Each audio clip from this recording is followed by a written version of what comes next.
This is not just a tale of two people. It is a tribute to all those who dared to dream of freedom, who risked everything for the chance to live and love without fear. It is a reminder that love, in its purest form, can be the most revolutionary act of all. Welcome to Love Against the Master. The sun hung low over the sprawling plantation, casting long shadows across the fields of cotton that stretched endlessly toward the horizon. Christopher wiped the sweat from his brow, his hands calloused and raw from hours of labor. He was a white overseer, a position that placed him in an uneasy middle ground, neither master nor slave, but somewhere in between. It was a role that demanded obedience to the plantation owner while enforcing discipline on the enslaved workers. But Christopher had never been comfortable with the latter. He saw the humanity in the people he was supposed to oversee, and it gnawed at him every day. It was on one such day, as the heat shimmered in waves above the fields, that he first saw her. Mary. She was bent over a row of cotton plants, her hands moving swiftly as she plucked the fluffy bolls and dropped them into the sack slung over her shoulder. Her dark skin glistened under the sun, and her eyes, though weary, held a spark of defiance that Christopher couldn't ignore. He had seen her before, of course. Everyone on the plantation knew everyone else, but today, something about her caught his attention in a way he couldn't explain. Their first conversation was brief, almost accidental. Christopher had been inspecting the fields when he noticed Mary struggling with a particularly stubborn plant. Without thinking, he knelt beside her and helped free the cotton from its thorny grasp. Their eyes met for a moment, and in that instant, Christopher felt a connection that both thrilled and terrified him. Mary quickly looked away, murmuring a quiet thank you before moving on to the next row. But the moment lingered in Christopher's mind, a spark that refused to be extinguished. Over the following weeks, their interactions grew more frequent. Christopher found excuses to be near Mary, offering her water when no one was looking or subtly lightening her workload when he could. Mary, for her part, was cautious but curious. She had learned to be wary of white men, but there was something different about Christopher. He didn't bark orders or wield his authority like a weapon. Instead, he spoke to her with a quiet respect that she hadn't experienced before. Their conversations were stolen moments, whispered words exchanged in the shadows of the barn or beneath the cover of dusk. They spoke of small things at first: the weather, the crops, the songs Mary sang to keep her spirits up. But as the days turned into weeks, their talks grew deeper. Christopher shared his dreams of a life beyond the plantation, a life where he could be his own man. Mary spoke of her childhood, of the family she had been torn from, and of the hope she clung to despite the crushing weight of her circumstances. It wasn't long before their friendship blossomed into something more. The attraction between them was undeniable, a magnetic pull that neither could resist. But they both knew the dangers of what they were doing. In the eyes of the law and the society that enforced it, their love was a crime. A white man and a black woman together? It was unthinkable, punishable by imprisonment, violence, or worse. Yet, despite the risks, they couldn't stay away from each other. The emotional turmoil was relentless. Christopher wrestled with guilt and fear, knowing that his actions could destroy them both. He hated the system that forced them to hide, that made their love something shameful and forbidden. But he also hated himself for being a part of that system, for benefiting from the very oppression that kept Mary in chains. Mary, too, was torn. She loved Christopher, but she couldn't shake the fear that their relationship would end in tragedy. Every stolen kiss, every whispered promise, was tinged with the knowledge that they were playing with fire. Their love defied the norms of a racially segregated society, a society built on the belief that some people were inherently superior to others. It was a society that sought to control every aspect of life, from who could own property to who could love whom. But Christopher and Mary refused to be controlled. In each other, they found a refuge from the hatred and cruelty of the world around them. Their love was an act of rebellion, a quiet but powerful defiance of the status quo. Yet, even in their defiance, they knew they couldn't escape the consequences forever. The plantation was a small world, and secrets had a way of coming to light. It was only a matter of time before someone noticed the way Christopher looked at Mary, or the way Mary's face lit up when he was near. The danger was always there, lurking in the background, a constant reminder that their happiness was fragile. One evening, as they sat together in the hidden corner of the barn where they often met, Christopher took Mary's hand in his. "I don't know how much longer we can keep this up," he said, his voice heavy with worry. "If they find out," Mary squeezed his hand, her eyes filled with a mixture of love and sorrow. "I know," she whispered, "but I can't regret this. No matter what happens, I can't regret loving you." Christopher pulled her into his arms, holding her tightly, as if he could shield her from the world. But deep down, he knew he couldn't. The world was too big, too cruel, and their love was too fragile. All they could do was hold on to each other and hope that, somehow, they would find a way to be free. As the sun dipped below the horizon, casting the plantation in shades of orange and gold, Christopher and Mary sat in silence, their hearts heavy with the weight of their forbidden love. They knew the road ahead would be fraught with danger, but they also knew that their love was worth fighting for. In a world that sought to divide them, they had found something rare and beautiful, a love that defied the odds and challenged the very foundations of the society they lived in. And so, they clung to each other, two souls bound together by a love that was as dangerous as it was profound. For now, that was enough. But the storm was coming, and when it arrived, it would test them in ways they could never have imagined. The crack of a whip echoed through the plantation, sharp and unrelenting, like the sound of a gunshot. Christopher froze, his heart pounding in his chest. He had been on edge for weeks, ever since he noticed the suspicious glances from the other overseers and the whispered rumors that seemed to follow him wherever he went. He had tried to be careful, to keep his distance from Mary in public, but love has a way of betraying itself. A lingering glance, a touch that lasted a moment too long, it was enough to raise suspicions. And now, it seemed, their secret was out. Christopher's stomach churned as he saw the plantation owner, Mr. Thompson, striding toward him, his face twisted in fury. Behind him, two burly overseers dragged Mary by her arms, her face bruised and her eyes wide with fear. Christopher's breath caught in his throat. He wanted to run to her, to shield her from the violence he knew was coming, but he was rooted to the spot, paralyzed by guilt and dread. "Christopher," Mr. Thompson spat, his voice dripping with venom. "Care to explain why I've been hearing rumors about you, and the slaves?" Christopher's mind raced, but there was no lie he could tell that would save them now. The truth was written all over his face, in the way his eyes flicked to Mary and back, in the way his hands trembled at his sides. He opened his mouth to speak, but no words came out. Mr. Thompson didn't wait for an answer. He turned to the overseers and barked, "Take her to the whipping post. And as for you," he said, rounding on Christopher, "you're lucky I don't have you arrested on the spot. Get off my property. If I ever see your face again, you'll wish you'd never been born." Christopher's heart shattered as he watched Mary being dragged away, her cries of protest ringing in his ears. He wanted to fight, to scream, to do something, anything, to save her. But he knew it was hopeless. If he tried to intervene, it would only make things worse for both of them. So he stood there, helpless, as the overseers tied Mary to the whipping post and raised their lashes.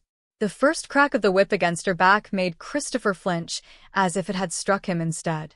He turned away, unable to bear the sight, but the sound was worse. The sickening thud of leather against flesh, Mary's muffled cries, the jeers of the overseers. Each lash felt like a knife to his heart, a reminder of the price they were paying for their love. When it was over, Mary slumped against the post, her back raw and bleeding. Christopher's fists clenched at his sides, his nails digging into his palms. He wanted to kill Mr. Thompson, to burn the plantation to the ground, to make them all pay for what they had done to her. But he knew he was powerless. The law was on their side, not his. The only thing he could do was run. That night, under the cover of darkness, Christopher packed what little he could carry and fled the plantation. He didn't know where he was going, only that he had to get as far away as possible. The first 100 miles were the hardest. Word of his crime had spread quickly, and he knew there were men hunting him, men who would kill him on sight if they caught him.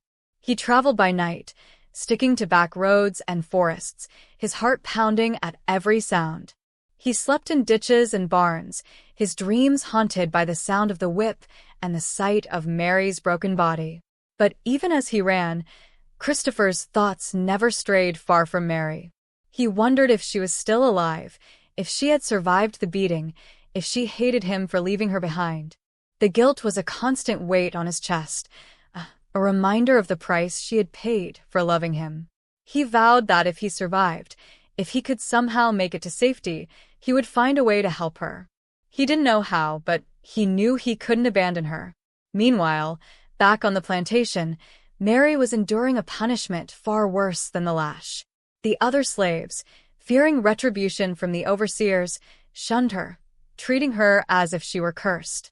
The overseers, emboldened by Mr. Thompson's rage, took every opportunity to humiliate and torment her. She was given the hardest tasks, the longest hours, the smallest rations. But through it all, Mary refused to break. She clung to the memory of Christopher, to the love they had shared, as if it were a lifeline. It was that love, that defiance, that kept her going. One night, as she lay on the cold, hard floor of the slave quarters, Mary whispered a prayer to the stars. "Please," she begged, "let him be safe. Let him find a way to help us. Let this not be the end." And somewhere, hundreds of miles away, Christopher was making his way to Philadelphia, driven by the same hope, the same determination. He didn't know what the future held, but he knew one thing for certain. Their love had come at a terrible price, but it was a price he was willing to pay. And one day, somehow, he would make it right. Philadelphia was a city of contrasts. Its cobblestone streets bustled with activity, merchants hawking their wares, carriages clattering past, and the occasional cry of a newsboy selling the latest headlines. For Christopher, it was both overwhelming and exhilarating. After weeks of traveling by night and hiding by day, he had finally reached the city that promised freedom and opportunity. But as he stood in the shadow of Independence Hall, where the Declaration of Independence had been signed, he couldn't shake the weight of what he had left behind. He arrived with little more than the clothes on his back and a few coins in his pocket. The first few days were a blur of uncertainty. He slept in alleys and under bridges, scavenged for food, and took whatever odd jobs he could find, unloading cargo at the docks, sweeping floors in taverns, anything to earn a few pennies. It was a far cry from the life he had known on the plantation, but it was a life of his own making, and that was enough to keep him going. Christopher's first break came when he found work as a clerk in a small printing shop. The owner, a gruff but kind-hearted man named Mr. Harris, took a chance on him despite his ragged appearance. Christopher proved to be a quick learner, mastering the intricacies of typesetting and bookkeeping in a matter of weeks. He worked tirelessly, often staying late into the night to perfect his craft. Mr. Harris noticed his dedication and began to trust him with more responsibilities, including managing the shop's finances. It was during this time that Christopher began to see the potential for something greater. He noticed that many of the shop's customers were abolitionists, men and women who shared his hatred of slavery and his desire for change. They often gathered in the shop to discuss their plans, and Christopher listened intently, absorbing every word. He realized that if he could build a business of his own, he could use his success to support their cause. With Mr. Harris's blessing and a small loan, Christopher opened his own printing shop in a modest storefront on the outskirts of the city. The early days were fraught with challenges. He struggled to attract customers, and the competition from larger, more established shops was fierce. But Christopher was determined. He worked day and night, printing pamphlets, posters, and books at a fraction of the cost of his competitors. He also began printing abolitionist literature, distributing it for free to anyone who would take it. Word of his shop spread quickly, and soon Christopher found himself at the center of Philadelphia's growing abolitionist movement. His shop became a meeting place for activists, a hub of ideas and strategies for ending slavery. Christopher's passion and dedication earned him the respect of his peers, and his business began to thrive.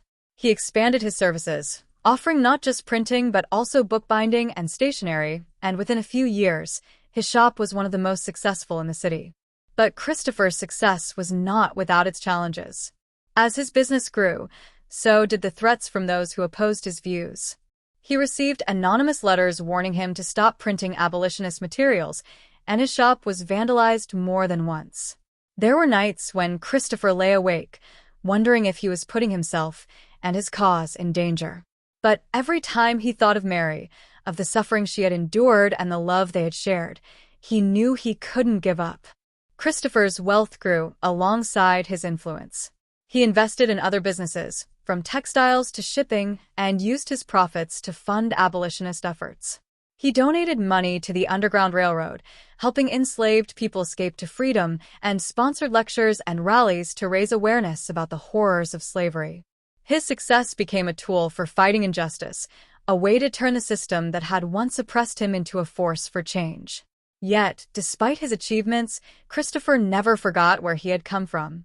He often thought of Mary, wondering if she was still alive, if she had survived the punishment she had endured because of him. The guilt was a constant ache in his chest, a reminder of the price she had paid for their love. He vowed that one day, when the time was right, he would find a way to help her. In the meantime, he focused on building his network of allies. He met with politicians, activists, and former slaves, listening to their stories and learning from their experiences. He began to see that ending slavery would require more than just money. It would require a united front, a collective effort to challenge the system at its core. One evening, as Christopher sat in his shop, surrounded by the hum of the printing press and the smell of ink and paper, he allowed himself a moment of hope. He had come so far, from a plantation worker with no future to a wealthy businessman with the power to make a difference. But he knew his journey was far from over. The fight for freedom was just beginning, and Christopher was determined to see it through, not just for himself, but for Mary, and for all those who still suffered under the weight of oppression. As he locked up the shop and stepped out into the cool night air, Christopher looked up at the stars, the same stars that Mary had whispered her prayers to so many nights ago. He whispered his own prayer, a promise to the woman he loved and the cause he had dedicated his life to. "I will not stop until you are free." The flickering light of a single candle illuminated the small, hidden room beneath Christopher's printing shop. Maps were spread across the table, their edges worn from constant use. Red lines marked secret routes, and small dots indicated safe houses, homes of abolitionists who had pledged to help enslaved people escape to freedom.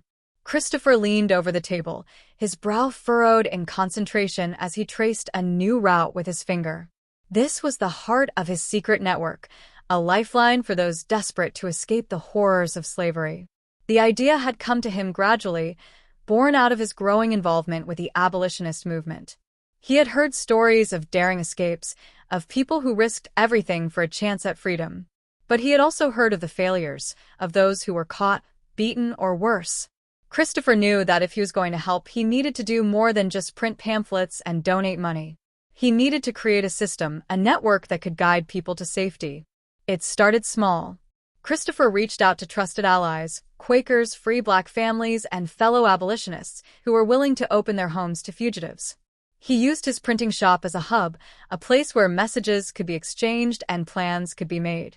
Slowly but surely, the network grew, stretching from Philadelphia to the south, a web of hope and defiance.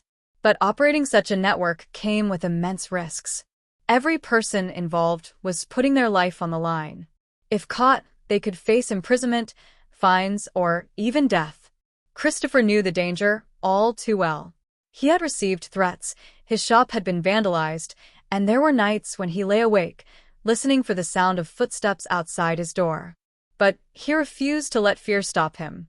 Every time he thought of Mary, of the suffering she had endured, he was reminded of why he had to keep going. One of the most dangerous parts of the network was the journey itself. Fugitives often traveled by night, guided by the North Star and the whispered instructions of conductors like Christopher. They moved through forests and swamps, avoiding main roads and patrols. The journey was grueling, both physically and emotionally. Many had never been more than a few miles from the plantations where they were enslaved, and the fear of being caught was constant.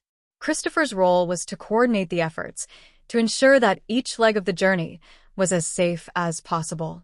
He arranged for food, clothing, and shelter, and he made sure that every conductor knew the risks and the rewards. It was a delicate balance, one that required constant vigilance and unwavering commitment. Meanwhile, hundreds of miles away, Mary was playing her own part in the fight for freedom. After years of suffering on the plantation, she had finally escaped with the help of Christopher's network. Her journey had been harrowing, filled with close calls and moments of despair, but she had made it to Philadelphia. Christopher had been overjoyed to see her, but their reunion was bittersweet. Mary was free, but she carried the scars of her past, both physical and emotional. Yet, instead of retreating into the safety of her new life, Mary chose to help others. She became an integral part of Christopher's network, using her first-hand knowledge of the plantation system to guide fugitives to safety. She knew the risks, but she also knew the importance of what they were doing. Every person they helped was a blow to the system that had enslaved them. One of Mary's most poignant moments came when she was reunited with her childhood friend, Tyra. They had been separated years ago when Tyra was sold to another plantation, and Mary had never stopped thinking about her. When Tyra arrived at one of the network's safe houses, frail and exhausted, Mary was there to greet her. The two women embraced, tears streaming down their faces as they remembered the lives they had lost and the hope they had found.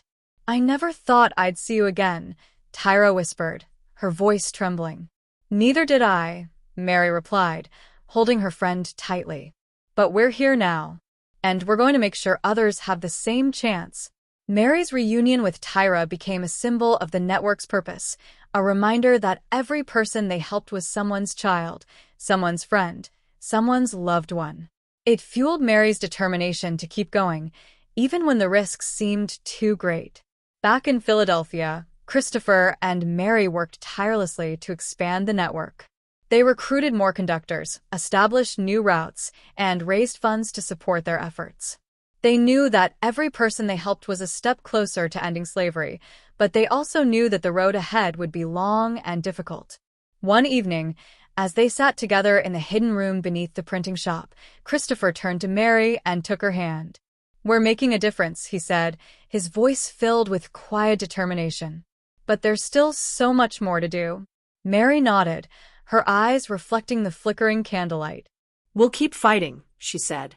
"For Tyra, for everyone we've lost, and for everyone who's still waiting for their chance to be free."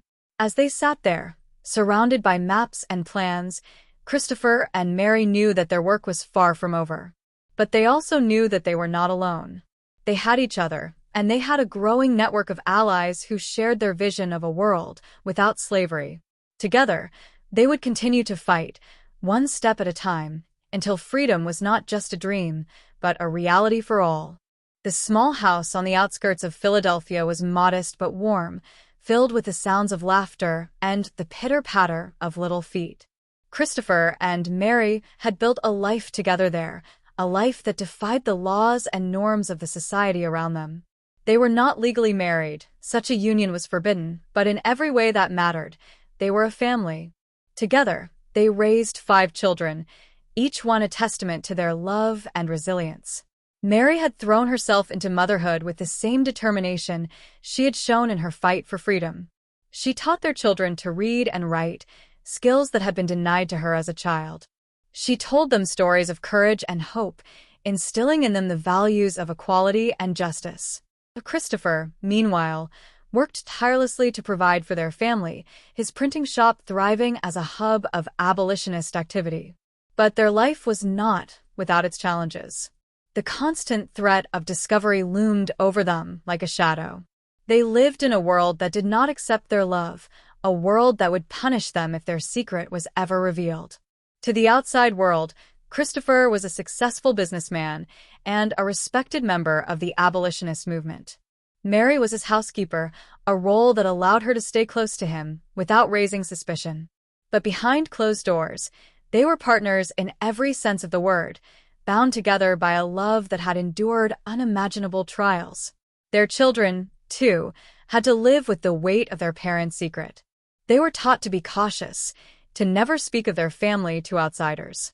It was a heavy burden for young shoulders, but Christopher and Mary did their best to shield them from the worst of it. They filled their home with love and laughter, creating a sanctuary where their children could feel safe and cherished.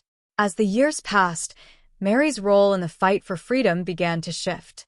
The physical and emotional toll of her work with the underground network had been immense, and she knew she needed to step back for the sake of her family. But she was not ready to give up the fight entirely. Instead, she passed the torch to Tyra, her childhood friend and a trusted ally. Tyra had become an integral part of the network, her courage and resourcefulness making her a natural leader. Under Mary's guidance, she took over the operation of freeing enslaved people from the South, coordinating routes, safe houses, and conductors with the same dedication that Mary had shown. Mary remained involved, offering advice and support, but she focused her energy on raising her children and creating a stable home for her family. Christopher admired Mary's strength and resilience, qualities that had drawn him to her from the beginning. He often marveled at how far they had come, from the days of stolen glances on the plantation to the life they had built together. Their love had been tested in ways that would have broken lesser people, but it had only grown stronger. It was a love that defied the odds, a love that refused to be silenced. Their bond was the foundation of everything they did. It gave them the strength to keep fighting, even when the odds seemed insurmountable. Christopher often thought of the night they had been discovered on the plantation, the night that had forced them apart. That memory, painful as it was, reminded him of why they had to keep going. Their love was not just a personal triumph, it was a symbol of hope, a testament to the power of love to overcome even the most entrenched systems of oppression. Christopher's work in the abolitionist movement continued to grow, fueled by the love and support of his family. He used his wealth and influence to fund the network, to sponsor lectures and rallies, and to pressure politicians to take a stand against slavery. But he never lost sight of the personal stakes. Every person they helped was a reminder of Mary, of the suffering she had endured and the strength she had shown. One evening, as Christopher and Mary sat together on the porch of their home, watching their children play in the fading light of the day, Christopher turned to her and took her hand. "We've come so far," he said, his voice filled with quiet awe. "But there's still so much more to do."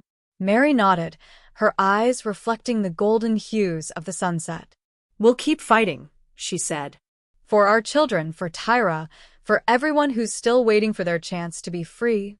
Their love had inspired their fight for freedom and equality, and it continued to guide them as they faced the challenges ahead. They knew that the road would be long and difficult, but they also knew that they were not alone.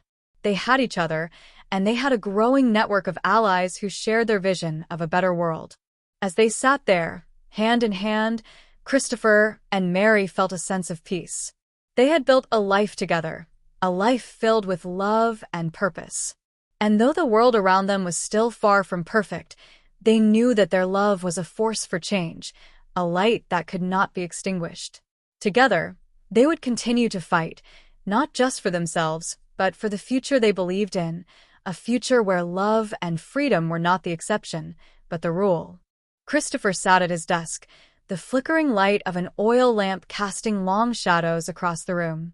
Spread before him were letters from abolitionists across the country, each one detailing the horrors of slavery, families torn apart, lives destroyed, and a system that seemed impervious to change. He clenched his fists, his frustration boiling over. No matter how many people they helped escape, no matter how many pamphlets they printed or rallies they organized, the institution of slavery remained entrenched, a monstrous force that seemed impossible to dismantle. He thought of Mary, of the scars she carried from her time on the plantation, and of the countless others who still suffered under the weight of oppression. The thought filled him with a sense of urgency, a burning need to do more. But what could one man do against such a vast and powerful system? Christopher had wealth and influence, but he knew it wasn't enough. He needed allies, people in positions of power who could help him challenge the system from within. It was during a trip to Chicago that Christopher found such an ally. He had been invited to speak at an abolitionist rally, and after his speech, a man approached him. He was tall and well-dressed, with a sharp gaze that seemed to see right through people. His name was Samuel Whitaker, a rising politician with a reputation for being outspoken against slavery. "Your words tonight were powerful," Samuel said, shaking Christopher's hand. "But words alone won't end slavery. We need action." Christopher nodded, intrigued. "What kind of action are you proposing?" Samuel leaned in, his voice low. "I'm running for Congress. If I win, I'll have a platform to push for legislation that could weaken the institution of slavery. But I need support, financial support. Campaigns are expensive, and my opponents are backed by wealthy plantation owners." Christopher hesitated. He had always been wary of politicians, skeptical of their motives and their willingness to compromise. But there was something about Samuel's intensity, his genuine passion for the cause, that made him reconsider. After a long conversation, Christopher agreed to fund Samuel's campaign, on one condition, that he would use his position to fight for the abolition of slavery, no matter the cost. The alliance was a secret, known only to a handful of trusted individuals. Christopher knew that if word got out, it could jeopardize both their efforts. But he also knew that it was a risk worth taking. Samuel's campaign was successful, and he was elected to Congress with Christopher's financial backing. Once in office, he began to push for legislation that challenged the institution of slavery, from stricter enforcement of the Fugitive Slave Act to proposals for gradual emancipation. But the partnership was not without its moral and ethical dilemmas. Christopher often found himself questioning whether he was doing the right thing. Was it ethical to use his wealth to influence politics? Was he becoming the very thing he had always despised, a man who used money to manipulate the system? These questions haunted him, especially when he thought of the people he was trying to help. Would they see him as a savior, or as just another wealthy man playing politics? Mary, as always, was his sounding board. One evening, as they sat together in the quiet of their home, Christopher voiced his doubts. "I feel like I'm walking a fine line," he said. "I want to do what's right, but I'm not sure I'm the right person to do it." Mary took his hand, her touch grounding him. "You're doing what you can with what you have," she said. "It's not perfect, but nothing about this fight is. What matters is that you're using your influence to help others. That's what makes you different from the people who use their power to oppress." Her words gave him comfort, but the questions remained. Christopher knew that the fight against slavery was not just a political battle, it was a moral one. And in that battle, the lines between right and wrong were often blurred. He had seen the best and worst of humanity, from the selflessness of the conductors on the underground network to the greed and cruelty of the slaveholders. He knew that the fight for justice required sacrifices, but he also knew that those sacrifices came with a cost. One of the most difficult moments came when Samuel proposed a compromise bill that would allow slavery to continue in certain states while prohibiting it in others. Christopher was furious when he heard the news. "How can you call yourself an abolitionist if you're willing to compromise on something like this?" he demanded during a heated meeting. Samuel sighed, his frustration evident. "Politics is about compromise," he said. "If we don't take small steps, we'll never make progress. This bill could be the first step toward ending slavery altogether." Christopher shook his head, his anger boiling over. Small steps aren't enough.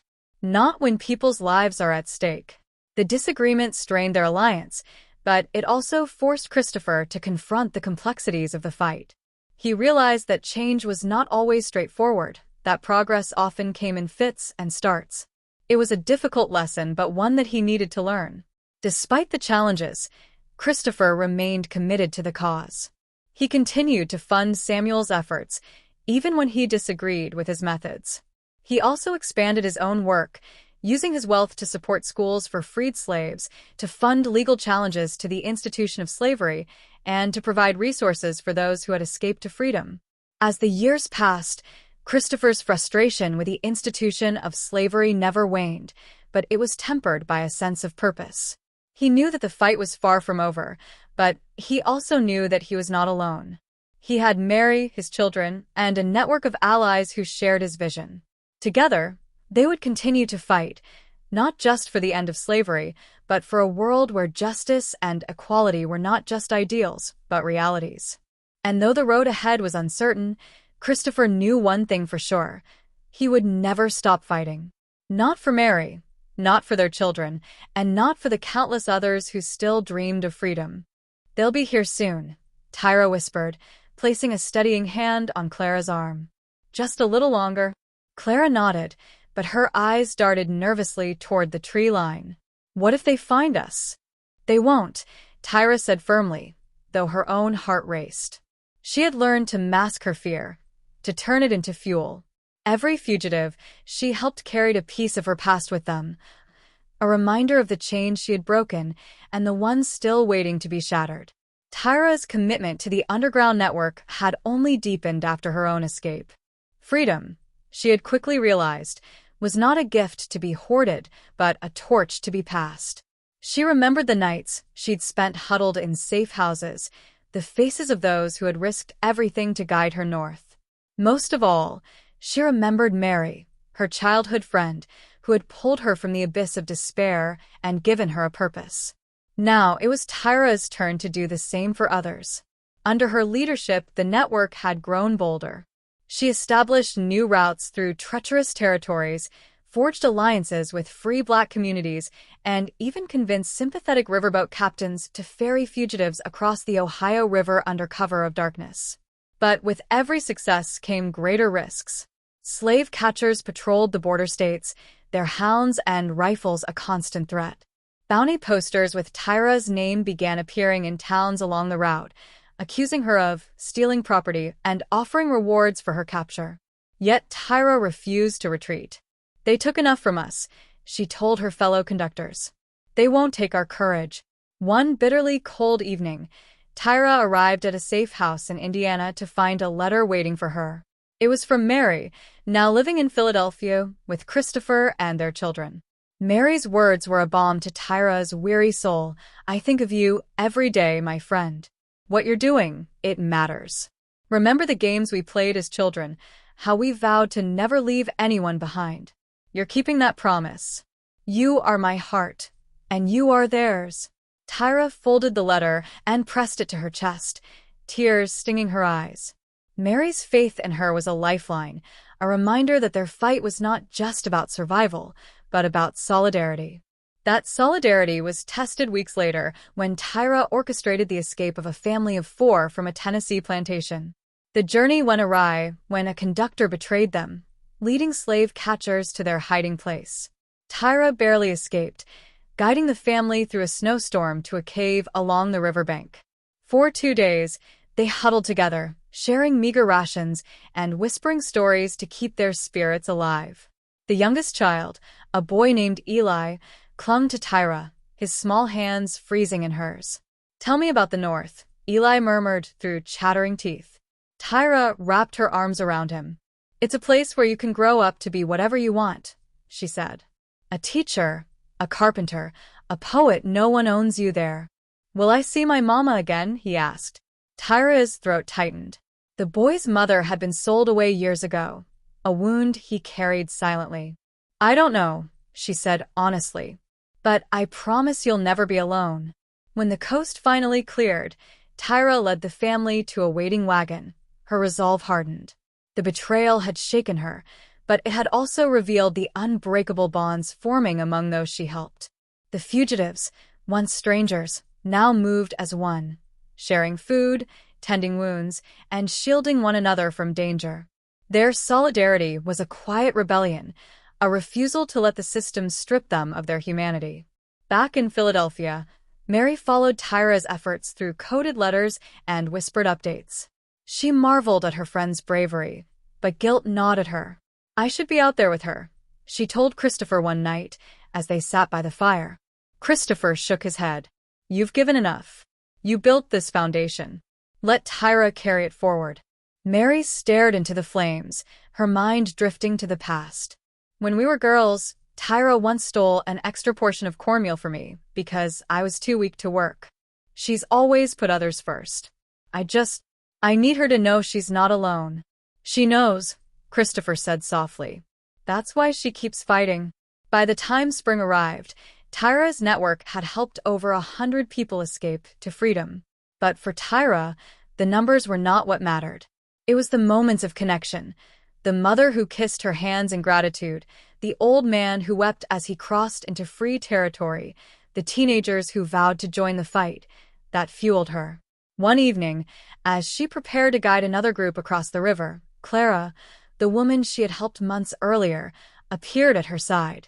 Her once hollow eyes now burned with determination. I want to help, Clara said. Teach me what to do. Tyra smiled, her heart swelling. This was the power of remembrance, the understanding that freedom was not a destination, but a legacy. Together, they stepped into the night, their shadows merging with the darkness as they moved toward the water. Somewhere in the distance, a whippoorwill called, its mournful song a reminder of the lives left behind. But Tyra no longer heard it as a lament. She heard it as a promise to remember, to fight, and to never let the light of solidarity fade. The air in Philadelphia was thick with tension, a palpable sense of unease that seemed to seep into every corner of the city. Christopher sat in his study, the morning newspaper spread across his desk. The headlines screamed of division. Kansas-Nebraska Act fuels violence. Dred Scott decision sparks outrage. Southern states threaten secession. The nation was unraveling. It seems frayed by decades of compromise and conflict over slavery. Christopher rubbed his temples, his mind racing. The fight for abolition had always been an uphill battle, but now it felt like the ground itself was shifting beneath his feet. He thought of Mary, of the scars she carried from her time in bondage, and of the countless others who still suffered under the weight of slavery. The urgency to act burned within him, but the path forward was murky. The political landscape was a minefield, with each step forward threatening to ignite a conflict that could tear the country apart. Yet Christopher knew that inaction was not an option. The time for half measures and compromises was over. A meeting that changed everything. It was during a trip to Springfield, Illinois, that Christopher's resolve was reignited. He had been invited to speak at an abolitionist rally, and after his speech, a tall, gaunt man with a somber expression approached him. His name was Abel Knechtnell, a lawyer and former congressman who had recently re-entered politics. Knechtnell's reputation as a fierce opponent of slavery had grown, and his debates with Steve Doug had drawn national attention. Your words tonight were powerful, Knechtnell said, shaking Christopher's hand. But words alone won't end slavery. We need action. Bold, decisive action. Christopher nodded, intrigued. What kind of action are you proposing? Knechtnell leaned in, his voice low but firm. I'm running for president. If elected, I'll use every tool at my disposal to halt the expansion of slavery and ultimately bring about its end. But I need support, financial support.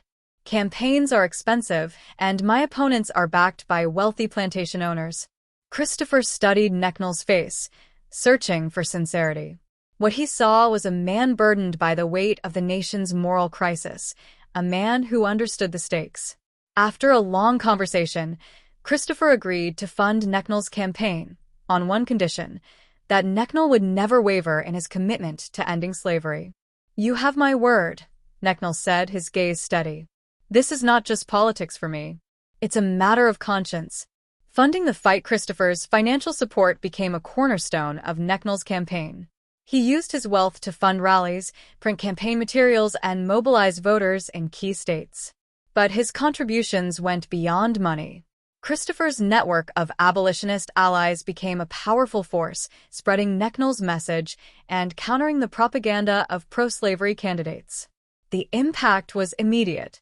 Knechtnell's campaign gained momentum, his speeches resonating with those who shared his vision of a nation free from the scourge of slavery. But the backlash was equally fierce. Southern leaders threatened secession if Knechtnell were elected, and violence erupted in border states as tensions reached a boiling point. Christopher often found himself questioning the morality of his actions. Was it right to use his wealth to influence politics? Was he becoming the very thing he had always despised, a man who wielded power to shape the world to his will? These questions haunted him, especially when he thought of the people he was trying to help. Would they see him as a savior, or as just another wealthy man playing politics? Mary, as always, was his sounding board. One evening, as they sat together in the quiet of their home, Christopher voiced his doubts. "I feel like I'm walking a fine line," he said. "I want to do what's right, but I'm not sure I'm the right person to do it." Mary took his hand, her touch grounding him. "You're doing what you can with what you have," she said. "It's not perfect, but nothing about this fight is. What matters is that you're using your influence to help others. That's what makes you different from the people who use their power to oppress." Her words gave him comfort, but the questions remained. Christopher knew that the fight against slavery was not just a political battle, it was a moral one. And in that battle, the lines between right and wrong were often blurred. The election and its aftermath. When Necknell was elected president in November 1860, the nation erupted in chaos. Southern states began seceding from the Union, one by one, and the threat of civil war loomed large. Christopher watched with a mixture of hope and dread. Necknell's victory was a triumph for the abolitionist movement, but it came at a cost. The country was more divided than ever, and the path to freedom was fraught with peril. In April 1861, the first shots of the Civil War were fired at Fort Sumter. The conflict that Christopher had long feared had finally arrived. He stood with Mary on the porch of their home, the distant rumble of cannon fire echoing in his mind. The war symbolized both the possibility of change and the cost of freedom. It was a chance to end slavery once and for all, but it would come at a terrible price. "What happens now?" Mary asked, her voice trembling. Christopher took her hand, his grip firm. "Now we fight," he said. "Not just for us, but for everyone who's still waiting for their chance to be free." A legacy of hope. As the war raged on, Christopher continued to fund abolitionist efforts, supporting the Union Army and providing resources for freed slaves. He also worked to ensure that Necknell's vision of a free nation remained intact, even as the cost of the war grew steeper. The road ahead was uncertain, but Christopher knew one thing for sure: he would never stop fighting. Not for Mary, not for their children, and not for the countless others who still dreamed of freedom. The Civil War was not just a battle for the soul of the nation, it was a battle for the future. And Christopher was determined to see it through, no matter the cost. The war had changed everything. The once bustling streets of Philadelphia were now filled with the sounds of marching soldiers and the distant echoes of cannon fire. Christopher stood at the window of his study, staring out at the city he had come to call home. The weight of the sacrifices he and Mary had made pressed heavily on his shoulders, but it was a weight he bore willingly. For every sacrifice, there had been a moment of redemption, a chance to right the wrongs of the past and build a better future. The sacrifices of love and freedom. Christopher and Mary's love had always been a defiance of the world around them. From the moment they had first dared to care for each other on the plantation, they had known that their relationship would come at a cost. They had risked everything, their safety, their freedom, even their lives, to be together. And now, as the nation teetered on the brink of collapse, their sacrifices had taken on a new dimension. Mary had given up the relative safety of her life in Philadelphia to support Christopher's work with the abolitionist movement. She had endured the constant threat of discovery, the fear that their secret would be exposed and their family torn apart. But she had also found strength in their shared purpose, a sense of empowerment that came from knowing they were fighting for something greater than themselves. Christopher, too, had made sacrifices. He had poured his wealth into the fight for freedom, funding everything from the underground network to Necknell's campaign.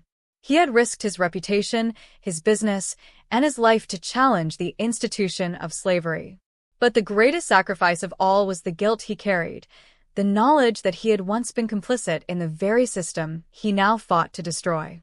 Christopher's journey from complicity to activism had been a long and painful one. As a young man working on the plantation, he had turned a blind eye to the suffering around him, telling himself that he was just doing his job. But the day he met Mary had changed everything. Her courage, her resilience, and her unwavering belief in the possibility of a better world had awakened something in him, a sense of responsibility, a need to atone for the sins of his past. Over the years, Christopher had worked tirelessly to redeem himself. He had used his wealth and influence to fund abolitionist efforts, to support freed slaves, and to challenge the political systems that upheld slavery. But redemption was not a destination. It was a journey. Every time he helped someone escape to freedom, every time he funded a school or a shelter, every time he stood up to a pro-slavery politician, he felt a little closer to forgiveness. Yet the guilt never fully disappeared.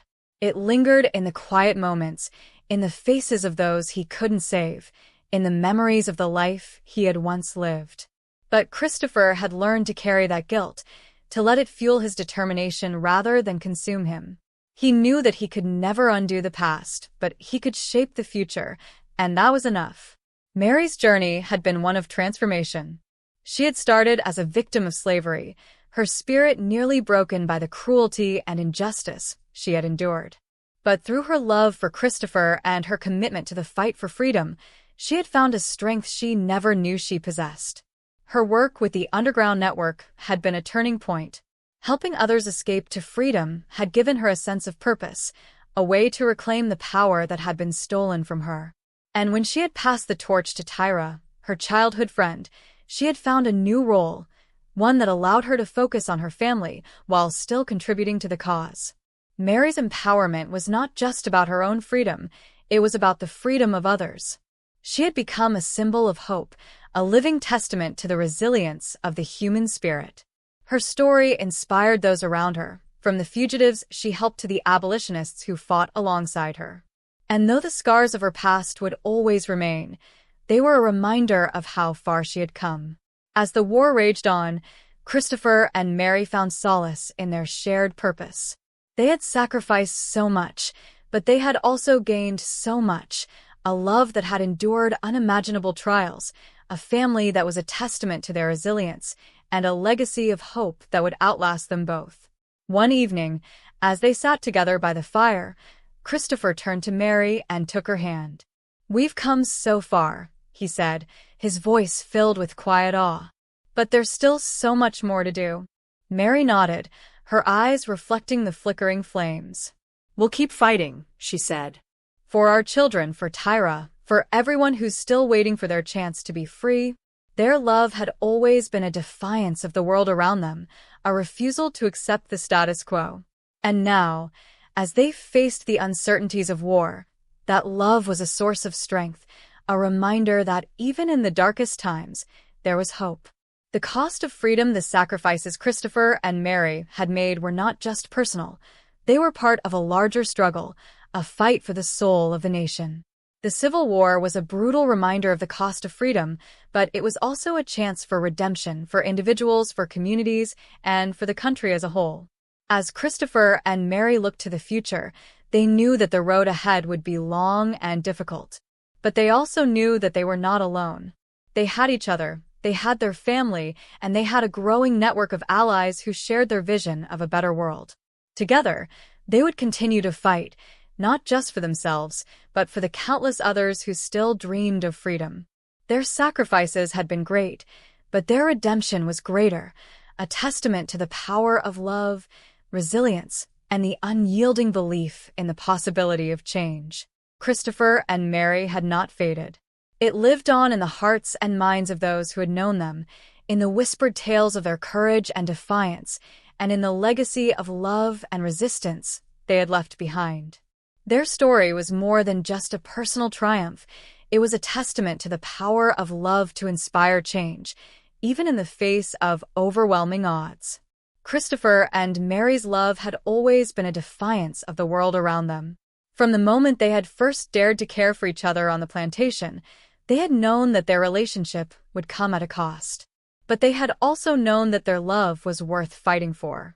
And fight they did, not just for themselves, but for the countless others who still dreamed of freedom. Their story became a beacon of hope for future generations. It was told in hushed tones by abolitionists, in the songs of freed slaves, and in the lessons taught to children growing up in a world that was still grappling with the legacy of slavery. Christopher and Mary's love was a reminder that even in the darkest times, there was light, a light that could guide others to freedom. One such person was their granddaughter, Eliza. Born into a world that was still scarred by the injustices of the past, Eliza grew up hearing stories of her grandparents' courage and resilience. She learned about the risks they had taken, the sacrifices they had made, and the love that had sustained them through it all. Those stories shaped her, instilling in her a sense of purpose and a determination to continue the fight for justice. "Your grandparents were heroes," her mother told her one evening as they sat together by the fire. "They showed us that love and resistance can change the world." Eliza nodded, her young mind filled with dreams of a better future. "I want to be like them," she said. "I want to make a difference." Christopher and Mary's fight against slavery and injustice had left an indelible mark on the world. Their work with the Underground Network had helped hundreds of people escape to freedom, and their support for the abolitionist movement had played a crucial role in the fight to end slavery. But their impact went beyond the tangible results of their efforts. They had shown that change was possible, even in the face of seemingly insurmountable odds. Their love had been a spark that had ignited a fire that had spread across the nation and helped to bring about the end of slavery. And their legacy lived on in the countless lives they had touched, in the communities they had helped to build, and in the spirit of resistance they had inspired. One of those lives was Tyra's. After her reunion with Mary, Tyra had become a conductor on the Underground Network, guiding others to freedom with the same courage and determination that had defined her own journey. She often thought of Christopher and Mary, of the love and support they had given her, and of the legacy they had left behind. "They showed us that we're stronger together," Tyra told a group of fugitives one night as they prepared to cross the Ohio River. "And that no matter how dark the night, the dawn will come." Christopher and Mary's story was a powerful reminder that love and resistance could create lasting change. Their love had defied the laws of the time and the cruelty of the master who had tried to keep them apart. It had been a spark that had ignited a fire that had spread across the nation and helped to bring about the end of slavery. But their resistance had been just as important as their love. They had refused to accept the status quo, to be complicit in a system that dehumanized and oppressed. Instead, they had fought back, using every tool at their disposal to challenge the institution of slavery and to build a better world. Their legacy was a testament to the power of love and resistance to create lasting change. It was a reminder that even in the face of overwhelming odds, there was hope that could inspire others to keep fighting, to keep believing in the possibility of a better future. As the years passed, Christopher and Mary's story continued to inspire new generations. It was told in schools and churches, in books and songs, and in the hearts of those who carried on their work. Their love had planted seeds of freedom, and those seeds had grown into a movement, a network, a community. Their legacy lived on in the lives they had saved, in the communities they had helped to build, and in the spirit of resistance they had inspired. It was a legacy of hope, a reminder that even in the darkest times, there was light, a light that could guide others to freedom. And as long as that light endured, so too would their hope for a brighter future, a future where love and freedom were not just ideals, but realities. Epilogue. A brighter future years later, as Eliza stood on the steps of the Capitol, watching as the first African-American president was inaugurated, she felt a sense of pride and hope. The road had been long and difficult, but it had been worth it. Her grandparents' love had defied the laws of the time and the cruelty of the master who had tried to keep them apart. It had been a spark that had ignited a fire that had spread across the nation and helped to bring about the end of slavery. And now, as she looked to the future, Eliza knew that their legacy would live on, not just in the lives they had saved, but in the spirit of community they had helped to build. Their love had planted seeds of freedom, and those seeds would continue to grow, nurtured by the strength of their community and the resilience of their spirit. Together, they had shown that even in the face of overwhelming oppression, the bonds of solidarity could not be broken. And as long as those bonds endured, so too would their hope for a brighter future, a future where love and freedom were not just ideals, but realities. At the heart of Christopher and Mary's journey was a love so profound that it defied the brutal realities of their world. Their bond was not just a refuge from the cruelty of slavery and the injustices of their time. It was the driving force behind their fight for freedom. Their story was one of deep emotional connection, of pain and joy, of hope and fear, a testament to the power of love to sustain and inspire even in the darkest of times. From the moment they had first dared to care for each other on the plantation, Christopher and Mary had known that their love was something extraordinary. It was a quiet rebellion, a refusal to accept the dehumanizing system that sought to control every aspect of their lives. Their love was not just a personal triumph, it was a symbol of hope, a reminder that even in the face of overwhelming oppression, there was still beauty and connection to be found. Christopher often thought of the early days of their relationship, of the stolen moments they had shared in the shadows of the plantation. He remembered the way Mary's eyes had lit up when she smiled, the way her voice had softened when she spoke of her dreams. Those moments had been a lifeline for him, a reminder that there was more to life than the cruelty and injustice that surrounded them. For Mary, Christopher had been a source of strength and comfort. He had seen her not as property, but as a person, a woman with dreams and desires, with a spirit that refused to be broken. His love had given her the courage to hope, to believe that a better future was possible. The day their love was discovered was a day etched in both their memories like a scar. Christopher had been forced to flee, leaving Mary behind to face the wrath of the plantation owner. The pain of that separation had been almost unbearable. Christopher had spent countless nights haunted by the sound of the whip, by the knowledge that Mary was suffering because of him. The guilt had been a constant weight on his chest, a reminder of the price she had paid for their love. Mary, too, had felt the sting of that separation. The physical pain of the punishment she endured was nothing compared to the ache of losing Christopher.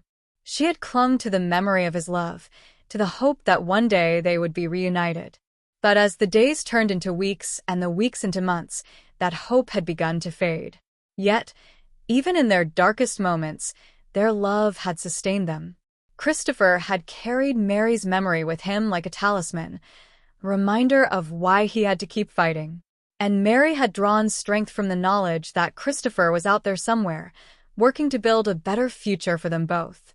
When they were finally reunited in Philadelphia, it was a moment of pure joy. Christopher had barely recognized Mary at first. Her face was thinner, her eyes harder, but when she smiled, it was as if no time had passed at all. They had embraced, their tears mingling as they held each other for the first time in what felt like a lifetime. That reunion had been a turning point, not just for them, but for their fight for freedom. Together, they were stronger, their love a source of inspiration and determination. They had built a life together, a family, a home, a sanctuary where they could be themselves, free from the fear and oppression that had defined their past. But even in their joy, there was a lingering sadness. They knew that their love was still a defiance of the world around them, that they could never truly let their guard down. The threat of discovery was always there, a shadow that loomed over their happiness.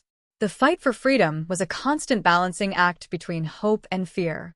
Christopher and Mary had seen the best and worst of humanity, the cruelty of slavery, the kindness of strangers, the resilience of the human spirit. They had risked everything for the chance to build a better future, but they knew that the road ahead would be long and difficult. Christopher often found himself torn between hope and fear. He was hopeful when he saw the progress they had made, the people they had helped escape, the allies they had gained, the growing momentum of the abolitionist movement. But he was fearful when he thought of the risks they still faced, of the lives that hung in the balance, of the possibility that all their efforts could be undone.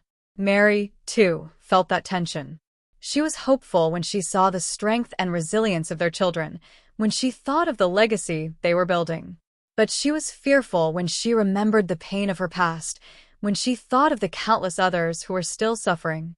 Yet, through it all, their love remained a constant source of strength. It was a reminder that even in the face of overwhelming odds, there was still hope. Their love had defied the laws of the time and the cruelty of the master who had tried to keep them apart. It had been a spark that had ignited a fire that had spread across the nation and helped to bring about the end of slavery. A legacy of love and resilience. As they looked to the future, Christopher and Mary knew that their fight was far from over. The end of slavery was a monumental achievement, but it was also a reminder of how much work still needed to be done. The scars of the past would not heal overnight, and the road to true equality would be long and difficult. But they also knew that they were not alone. They had each other, they had their family, and they had a network of allies who shared their vision of a better world. Together, they would continue to fight, not just for themselves, but for the countless others who still dreamed of freedom. Their love had always been a defiance of the world around them, a refusal to accept the status quo. And now, as they faced the uncertainties of the future, that love was a source of strength, a reminder that even in the darkest times, there was hope. The seeds they had planted would continue to grow, nurtured by the strength of their community and the resilience of their spirit. And as long as those seeds endured, so too would their hope for a brighter future, a future where love and freedom were not just ideals, but realities. The Underground Network was more than just a series of safe houses and secret routes. It was a living, breathing testament to the power of community. Christopher and Mary had always known that the fight for freedom could not be won alone. It required allies, networks, and a collective effort that transcended individual struggles. And nowhere was this more evident than in the reunion of Mary and her childhood friend, Tyra, a moment that symbolized the unbreakable bonds of solidarity. From the beginning, the Underground Network had been built on trust and collaboration. The Quakers, free black families, abolitionists, and even sympathetic white Southerners had all played a role in its success. Each conductor, each safe house owner, each donor was a link in a chain that stretched across the country, connecting those who sought freedom with those who could provide it. Christopher often marveled at the diversity of the network's members. "It's not just about one group or one person," he told Mary one evening as they reviewed maps and routes. "It's about all of us working together. That's what makes it so powerful."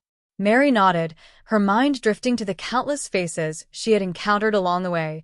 The elderly Quaker couple who had sheltered her during her own escape, the riverboat captain who had risked his livelihood to ferry fugitives across the Ohio River, the free black farmers who had shared their meager supplies with strangers in need. Each act of kindness, each moment of courage, was a reminder that the fight for freedom was a shared endeavor. A reunion that changed everything. Mary's reunion with Tyra had been a turning point, not just for her, but for the entire network. The two women had been inseparable as children, their bond forged in the crucible of slavery. But when Tyra was sold to another plantation, Mary had feared she would never see her friend again. Years later, when Tyra arrived at a safe house in Indiana, frail and exhausted from her journey, Mary was there to greet her. The moment they embraced, the years of separation melted away. Tyra's tears soaked Mary's shoulder as she whispered, "I never thought I'd see you again." "Neither did I," Mary replied, her voice trembling. "But we're here now, and we're going to make sure others have the same chance." That reunion became a symbol of the network's purpose, a reminder that every person they helped was someone's child, someone's friend, someone's loved one. It fueled Mary's determination to keep going, even when the risks seemed too great. And it inspired others to join the cause, to see their efforts as part of something larger than themselves. The fight against slavery was not just about individual acts of bravery. It was about the collective effort required to challenge systemic oppression. Christopher and Mary had learned this lesson early on. They knew that no single person could dismantle an institution as entrenched as slavery. It required a movement, a network of people united by a common purpose. Tyra's role in the network was a testament to this collective effort.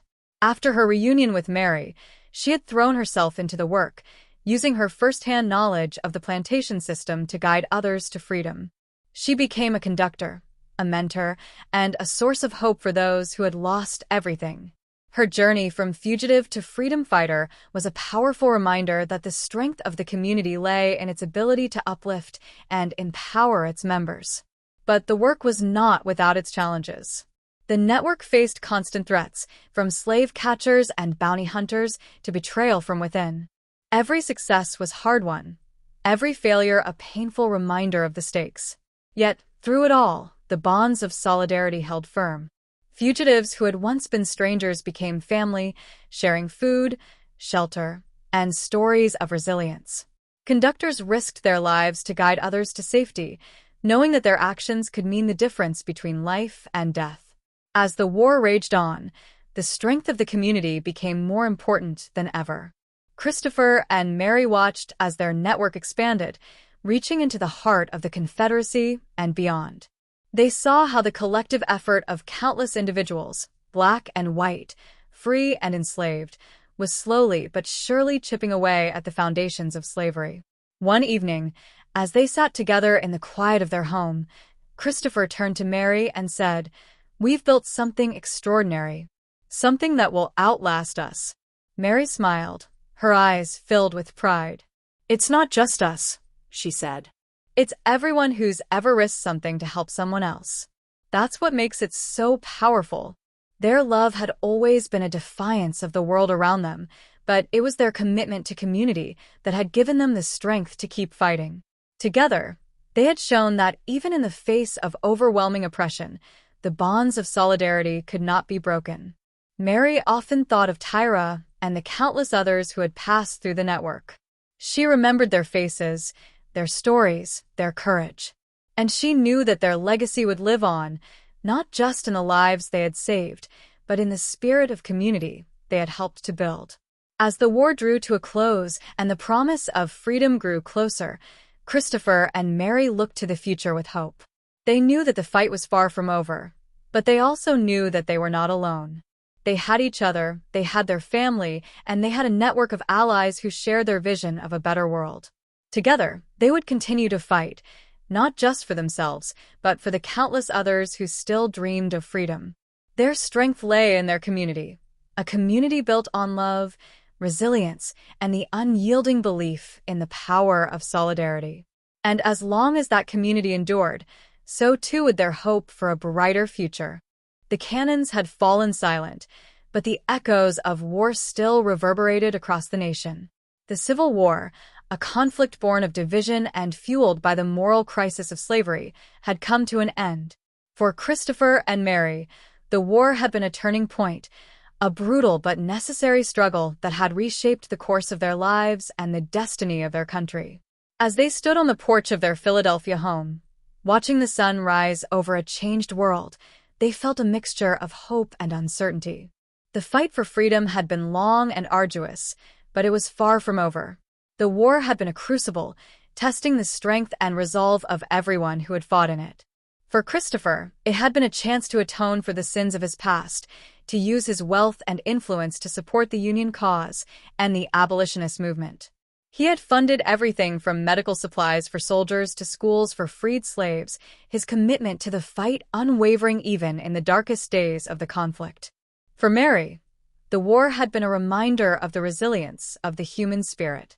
She had seen the worst of humanity, the cruelty of slavery, the violence of war, but she had also seen the best, the courage of those who risked everything for freedom, the kindness of strangers who opened their homes to fugitives, the solidarity of a community united by a common purpose. The Emancipation Proclamation had been a turning point, a declaration that the war was not just about preserving the Union, but about ending slavery. And when the 13th Amendment was ratified, abolishing slavery once and for all, Christopher and Mary had wept tears of joy. It was a victory, but it was also a beginning, a chance to build a new world from the ashes of the old. As the nation began to rebuild, Christopher and Mary faced the future with a mixture of hope and uncertainty. The end of slavery was a monumental achievement, but it was also a reminder of how much work still needed to be done. The scars of the past would not heal overnight, and the road to true equality would be long and difficult. Christopher often found himself thinking about the plantation where he and Mary had met, the place where their love had defied the laws of the time and the cruelty of the master who had tried to keep them apart. That love had been a spark, a small but defiant light in the darkness. And now, as he looked at Mary and their children, he felt a sense of pride in what they had built together. "We've come so far," he said one evening as they sat together by the fire. "But there's still so much more to do." Mary nodded, her eyes reflecting the flickering flames. "We'll keep fighting," she said. "For our children, for Tyra, for everyone who's still waiting for their chance to be free." Seeds of freedom. Their love had always been a defiance of the world around them, a refusal to accept the status quo. It had been a spark that had ignited a fire that had spread across the nation and helped to bring about the end of slavery. But it was also a reminder that freedom was not just about laws and proclamations. It was about the choices people made, the risks they took, the love they shared. Christopher and Mary knew that their fight was not just about their own freedom, it was about the freedom of others. They had planted seeds of resistance, seeds that had grown into a movement, a network, a community. And now, as they looked to the future, they saw those seeds taking root in the hearts and minds of a new generation. Their children, raised in a home filled with love and purpose, were a testament to the power of those seeds. They had grown up hearing stories of courage and resilience, of the sacrifices their parents had made, and the allies who had stood with them. And they carried those stories with them, a legacy of hope and determination that would shape the world they inherited. As the nation began to rebuild, Christopher and Mary knew that the fight for freedom was far from over. The end of slavery was a monumental achievement, but it was also a reminder of how much work still needed to be done. The scars of the past would not heal overnight, and the road to true equality would be long and difficult. But they also knew that they were not alone. They had each other, they had their family, and they had a network of allies who shared their vision of a better world. Together, they would continue to fight, not just for themselves, but for the countless others who still dreamed of freedom. Their love had always been a defiance of the world around them, a refusal to accept the status quo. And now, as they faced the uncertainties of the future, that love was a source of strength, a reminder that even in the darkest times, there was hope. The seeds they had planted would continue to grow, nurtured by the strength of their community and the resilience of their spirit. And as long as those seeds endured, so too would their hope for a brighter future, a future where love and freedom were not just ideals, but realities. Epilogue. A legacy of hope. Years later, as Christopher and Mary sat together on the porch of their home, watching their grandchildren play in the yard, they felt a sense of peace. The road had been long and difficult, but it had been worth it. Their love had defied the laws of the time and the cruelty of the master who had tried to keep them apart. It had been a spark that had ignited a fire that had spread across the nation and helped to bring about the end of slavery. And now, as they looked to the future, they knew that their legacy would live on, not just in the lives they had saved, but in the spirit of community they had helped to build. Their love had planted seeds of freedom, and those seeds would continue to grow, nurtured by the strength of their community and the resilience of their spirit. Together, they had shown that even in the face of overwhelming oppression, the bonds of solidarity could not be broken. And as long as those bonds endured, so too would their hope for a brighter future, a future where love and freedom were not just ideals, but realities. Thanks for listening to this audiobook. I hope that through Christopher and Mary's journey, you've felt the weight of the injustices they faced and the revolutionary power of their love in defiance of it all. Their love, though forbidden and misunderstood, was an act of resistance against the systems that sought to dehumanize them. In their commitment to one another, we see not just a beautiful love story, but a challenge to the world, one that calls us to stand up for what is right, to resist the forces of hate, and to never lose sight of the possibility of a better world. This story is a tribute to all those who have fought and continue to fight for freedom. It is a celebration of courage, a call for empathy, and a reminder of the power of love. Though Christopher and Mary's love may have existed in the shadows of history, their story, and the stories of countless others like them, are the threads that have woven the fabric of our shared humanity. Don't forget to like, share, and subscribe for more.